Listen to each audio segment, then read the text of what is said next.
Hey, Antichrist magazine. This is Dean from the band Primalfrost. I am the sole founder, songwriter, multi-instrumentalist, basically everything behind the band.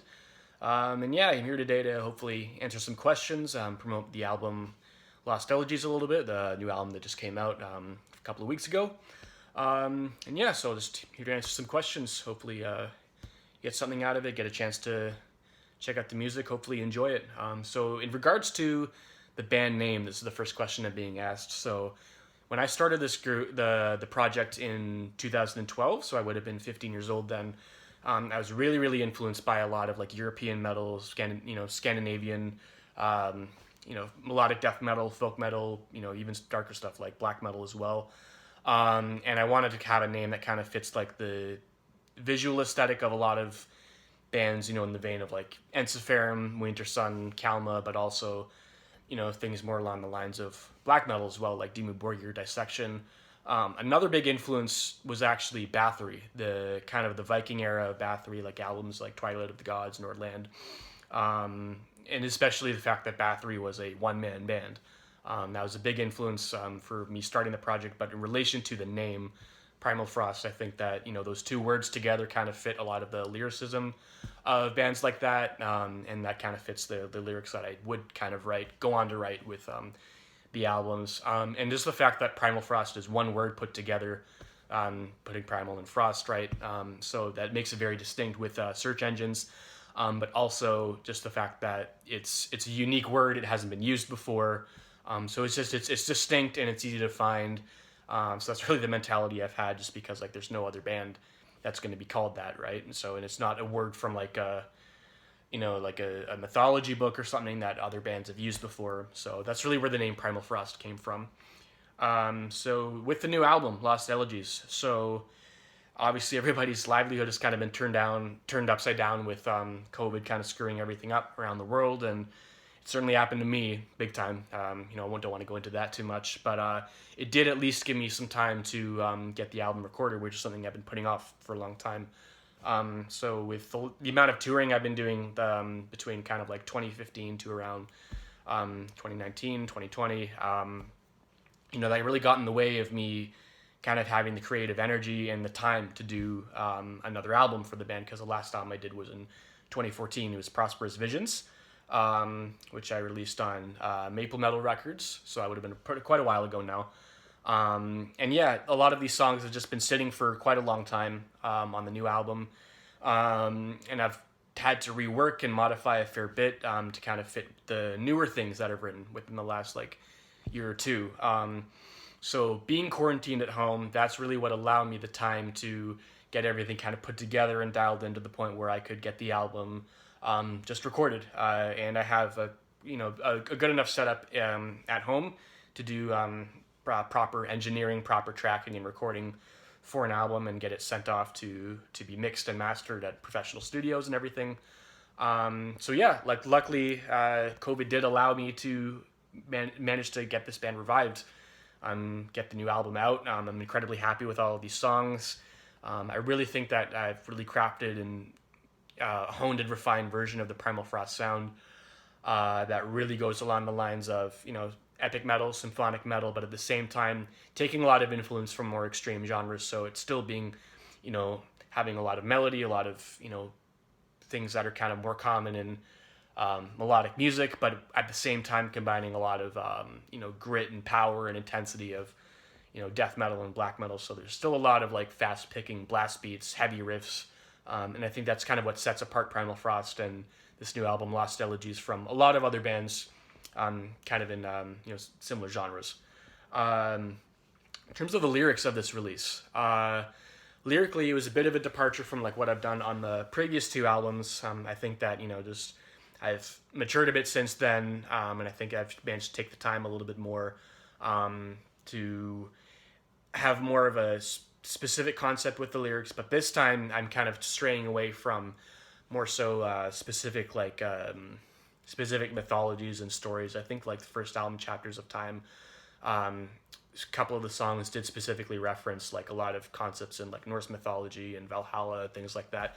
There's really none of that on this new album. It's very much so lyrically fits the aesthetic of like the artwork, you know, mountains and snow and winter and all of that.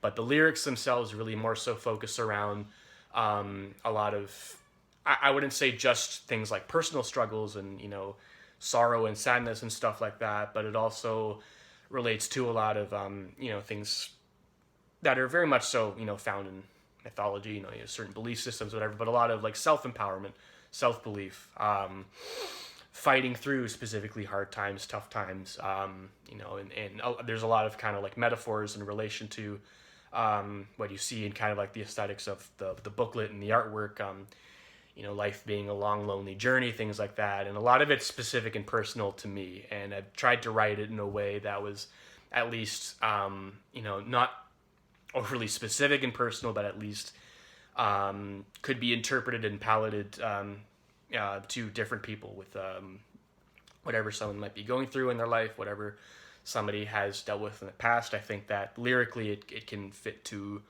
what a lot of people have struggled with, whether it's depression, whether it's, you know, life circumstances, whatever. But I think that it fits the aesthetic of, you know, if you want to say like Nordic metal, you know, kind of in that vein of Scandinavian melodic death metal, symphonic metal, that kind of stuff.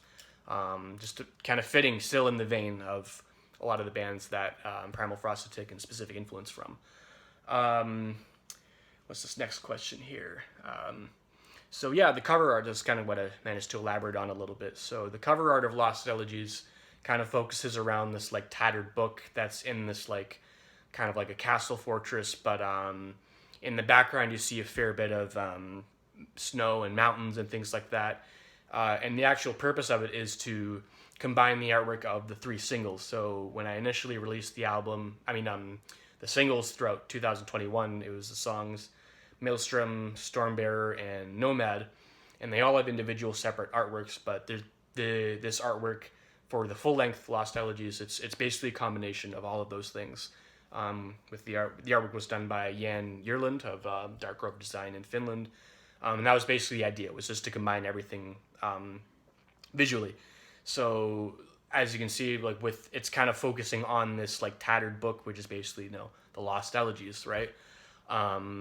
And kind of the interpretation that can kind of generally be taken from the aesthetic of the rest of the artwork in the booklet is really just that, you know, it's kind of implied that like a long treacherous journey has been, has been undertaken to essentially get to, I guess, the top of this mountain where you see this book. And, you know, that can be interpreted in a lot of different ways, but I think, you know, visually, artwork wise, I think it really kind of captures what's going on in like the lyrics of the songs, and hopefully like the actual music itself really captures that.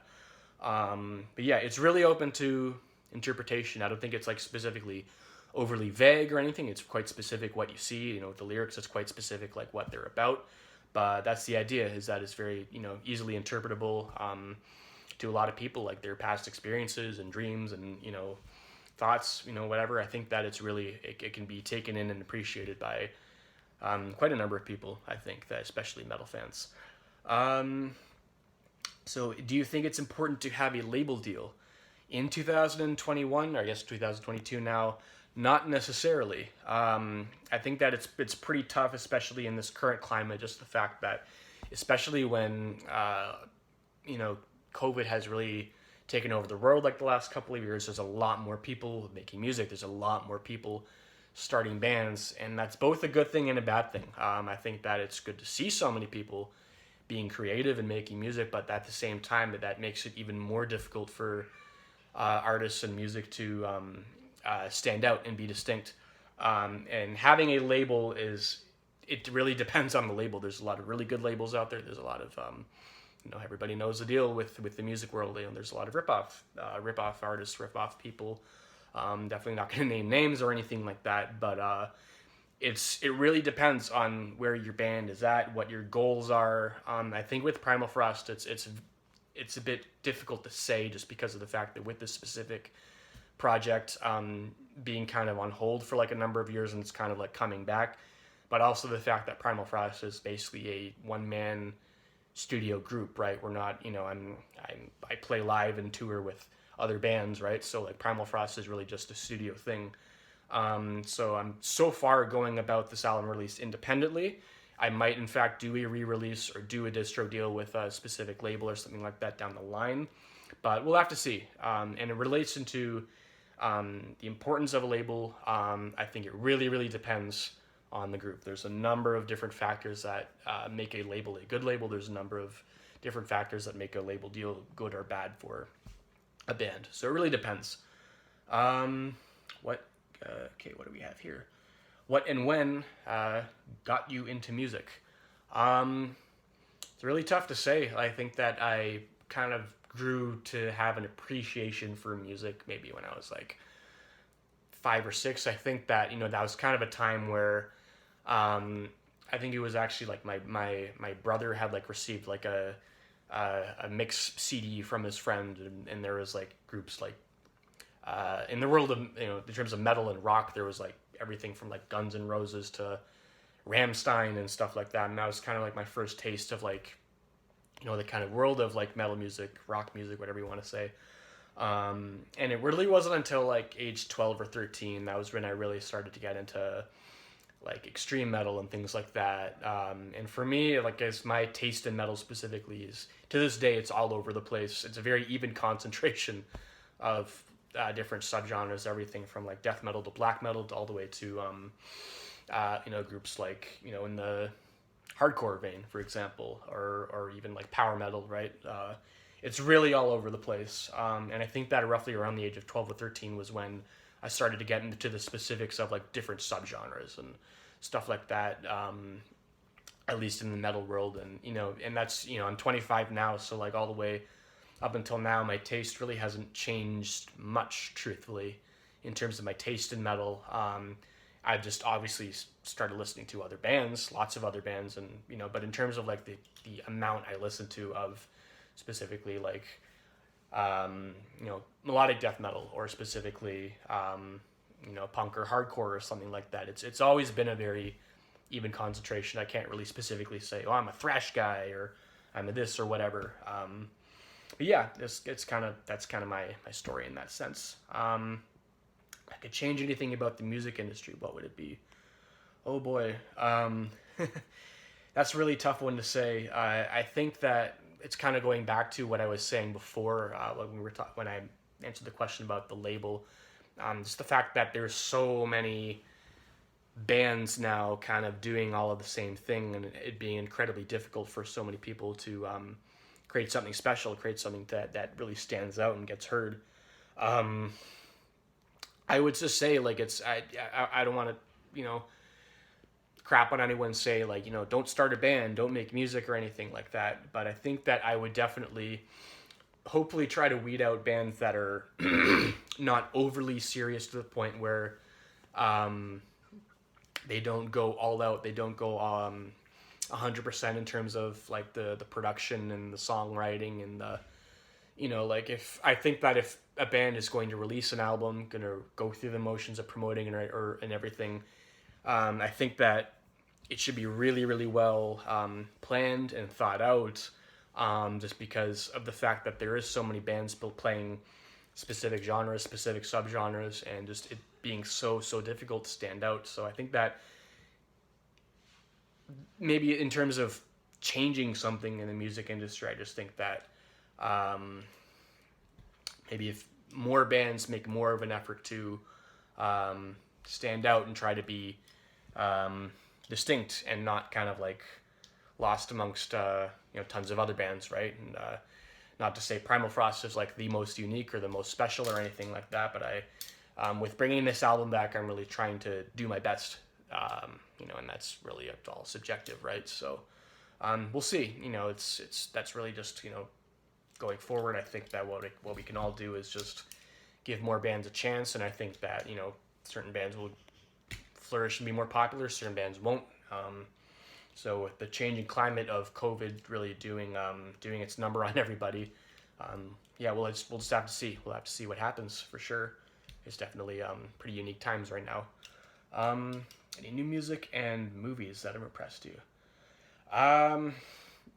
Music-wise, I think that a relatively new band that really given a fair bit of listening to is this group from Sweden called Orbit Culture.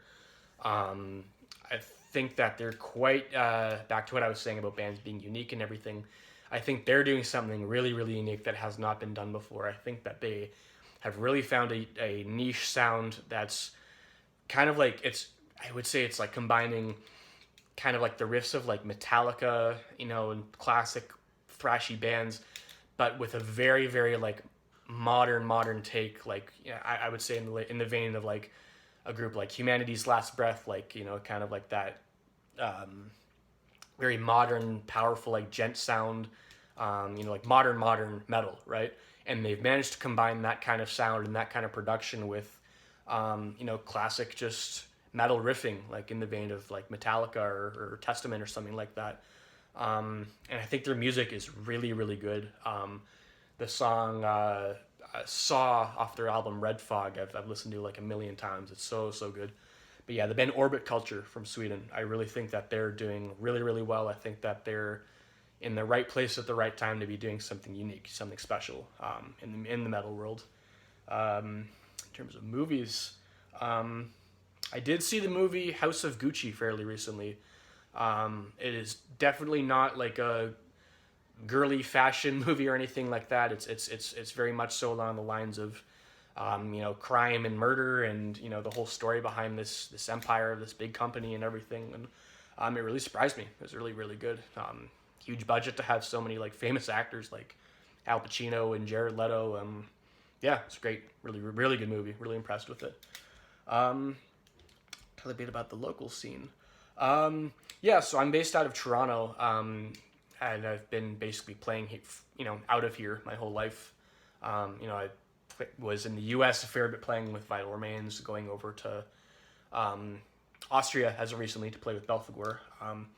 But yeah, I think that the Toronto metal scene is, it's not really too different from, I guess, any other scene specifically. I wouldn't say there's like a specific genre or subgenre that's really like specifically popping out of the local scene specifically, but there are certainly some really good bands, definitely.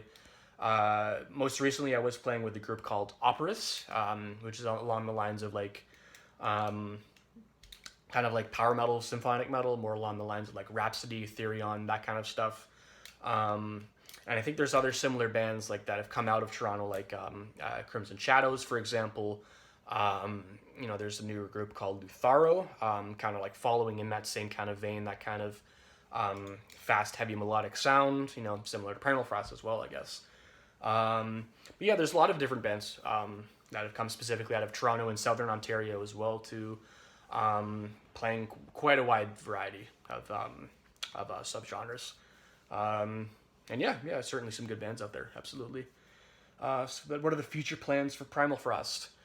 So right now, my biggest priority is to promote the crap out of this new album as much as I can. Since the last album in 2014, the music world, the streaming world, everything has very much so changed and evolved in a lot of ways. Some things for the better, some things for the worse. So like I said, the album is released independently. I might do a re-release later on this year. But coming up, in terms of Primalfrost stuff, more merch designs are coming out. Releasing some new t-shirt designs. CDs have been printed. Those are being sold right now. I'm very thankful to see so many people coming out and supporting, buying merchandise and stuff. A few music videos are in the works that will be, released throughout the year. I'm going to do my best to just space out the promotion of the record as much as I can. And then, shortly after I kind of go through the motions of that, I'll just keep continuing the writing of, I guess, what will be the new record. Things are up in the air, a fair bit of my personal life right now and related to work and touring and stuff. And especially with Belphegor, like it's things in Europe right now are very uncertain in the touring world in terms of like cancellation and stuff like that. I don't want to go too much into that. But yeah, I'm going to keep on promoting the record. I'm incredibly happy and proud of what I've done with the Lost Elegies album. I'm very proud of it. I really hope it gets out to people. So that's why I said I'm really going through the motions of trying to promote it as much as I can. So if you're still this far into the video, hopefully you give it a shot. It's on all streaming platforms. It's on Apple Music, Spotify, It's on Bandcamp as well. If you want to toss a few bucks my way, show some support, it would really mean a lot. And yeah, you can catch the band on YouTube, Facebook, Instagram, my personal profile as well, Dean Paul Arnold. I post a lot about that as well. And yeah, hopefully you give it a listen. It would mean a lot to get more of my music out there. A lot has gone into it. I worked really hard on this album. Yeah, I really hope it's received well. So yeah, thank you very much, Antichrist Magazine. Thank you very much for taking the time to want to help me out, promote my music a little bit. Thank you very much. Take care. Stay metal.